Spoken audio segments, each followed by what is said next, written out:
Hello, dear friends. Missionaries of light are often reborn into very dark families that hurt them deeply. Recovering your original identity is the most important mission of your life, and it is not easy. Opinion piece: The Bread of Philosophers, Sacred Science, Elixir of Life, The Bread of Life, White Gold Powder, Mufkutz or Shemanah, A Gift from Paradise, As Below, So Above, The Bread of Presence, Symbol of Perfection, Transcending Death, Lifting the Veil, Suspicions about the Galactic Federation. Let's start. In 1901, the famous British archaeologist Sir William Petrie discovered on Mount Horeb, the biblical Sinai where Moses received the commandments, that he called an Egyptian temple, and today is considered a processing plant or an industrial-scale chemical refinery. Petrie discovered crucibles and large amount of white powder in what appears to have been a factory for producing manna. Petrie reported that when they got there and lifted the slabs, they found a lot of white gold dust, but they didn't know what it was. So the wind blew all the dust away. Sir William Matthew Flinders Petrie was an important British Egyptologist pioneer in the use of a systematic method in archaeological study, and is considered the founder of scientific archaeology. He held the first chair of Egyptology in the UK and carried out excavations in the most important areas of archaeological interest in Egypt. Offerings. In the secret repository of the King's Chamber within the Great Pyramid, the first explorer, the Caliph al-Ma'mun, found as the only furniture a granite chest containing not a body but a layer of a mysterious white powder. Was it the same white powder that was found in an amphora on Mount Pusegi? In drawings of Egyptian temples, offerings of conical gold bread are seen to the gods. This was described as a giver of life by the kings, also addressing the entrance of the mysterious superdimensional field of life after death. This projection dust was perhaps the Mufkutz, the manna, the white powder of gold, or in alchemical terms, the philosopher's stone. In ancient times, the Egyptians were known for their skill in metallurgy, working with metals such as gold, silver, and copper. These metals were very common and were used in a wide variety of applications, including jewelry, tools, ornament, and religious artifacts. White powder. Lawrence Gardner suggests that it could be a white powder called Mufkutz by the Egyptians, Shemanah by the Mesopotamians, and manna or divine food by the Israelites. Egyptian illustrations show this mysterious white powder for the pharaohs and the priest caste. In Alexandria, they repeat it as a gift from paradise, calling it the philosopher's stone. At all stages of its history, the sacred projection dust was recognized as possessing extraordinary powers of levitation, transmutation, and teleportation. The term philosopher's bread has often been used to describe a legendary substance that was supposed to have mystical or transformative properties. In various cultures and traditions, different terms have been used to refer to similar concepts. In some interpretations, it was not only seen as a physical substance, but also as a symbol of the spiritual quest and inner transformation of the individual. The philosopher's stone was also considered a symbol of perfection and the attainment of deep knowledge. Moses. The Bible offers some clues. In chapter 32 of Exodus, Moses, upon returning from the mountain, became enraged because his compatriots had turned all of his gold into the image of a calf. Moses burnt the gold, ground it into white powder, mixed it with water, and gave it to the Hebrews to drink. Manna means what is in ancient Hebrew, and Orme means the tree of life in Hebrew. Moses would have known the secrets of the priests and pharaohs, such as the bread of life made of white gold dust, which the Egyptians called Mufkutz, which means spirit fire, stone in hieroglyphs. The chemical priests in plural of Egypt extracted this matter called Shemanah through a secret alchemical procedure that the Septuagint Greek Bible calls the bread of presence. Sacred science. According to Dr.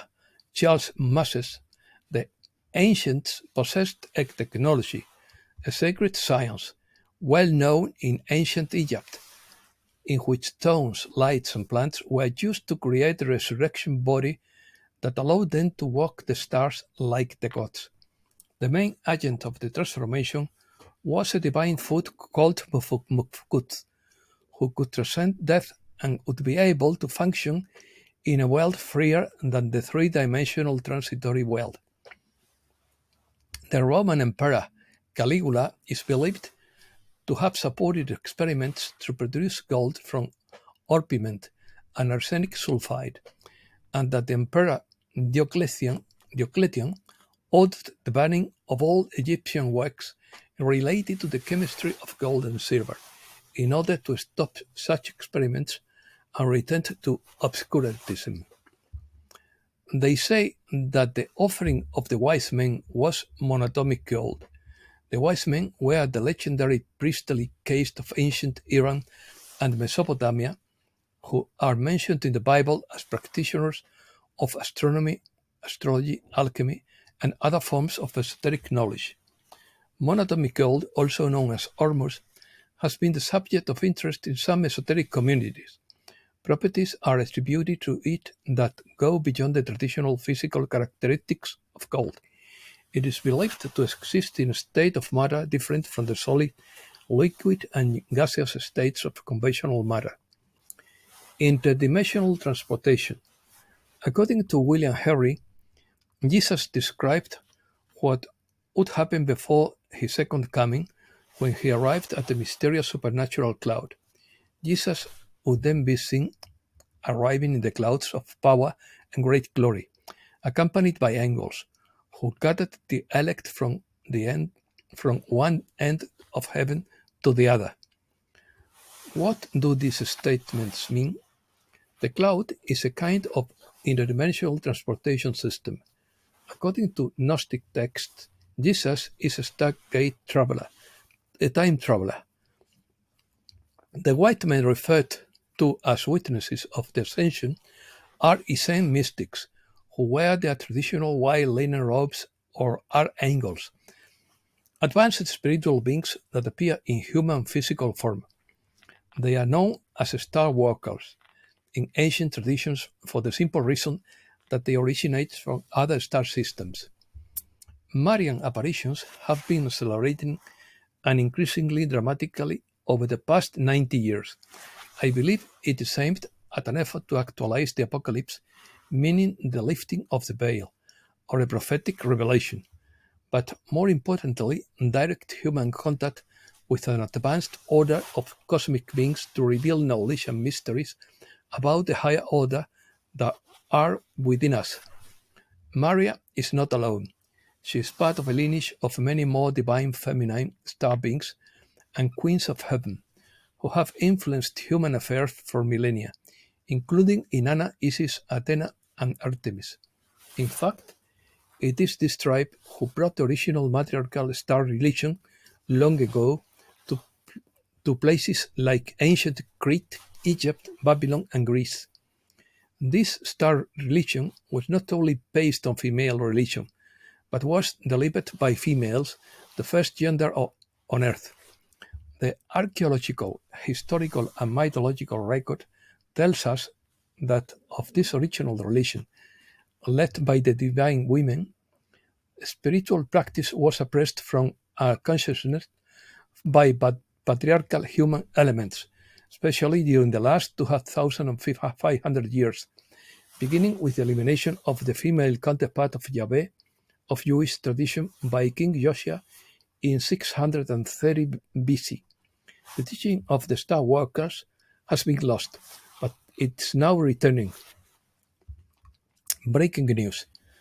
The West bombs Yemen, the world's poorest country, as it faces prosecution at the International Court of Justice in The Hague, according to Source Fall. What will happen if Iran closes the Strait of Hormuz? Iran always has the possibility of closing the Strait of Hormuz and causing a sharp rise in the price of oil to $200 a barrel, causing an economic collapse in Western countries. Brain-computer interface technology, brain chip, synthetic telepathy, metaverse, and shared lives. Targeted individuals are the testing ground for the global control of artificial intelligence in simulation since 2007, according to Ana Maria Michalcea. Restructuring. Pleiadian pipeline by Sophia Lab. We are in the middle of a diplomatic restructuring and renegotiation. This involves not only our current state with the Earth and with all of you, it also involves our place with the Federation as a whole. We have operated within the guidelines and rules for appropriate conduct without going overboard, because if we exceed, we may incur consequences and conflicts that would prevent any future contact. We do not want to stir up what has already become a delicate situation. The difference today, as opposed to more than 7 years ago, is that there is more information available. The Galactic Federation has become visible on your radar.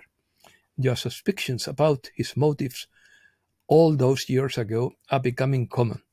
The atmosphere has changed and our conversation changes too. We have to help the race. The race is coming into its own in terms of control and dubious players behind the scenes. This knowledge also reaches outside the planet, as below, so above. You are becoming enlightened on a global scale, and this guarantees access to advanced methods for all activities in society.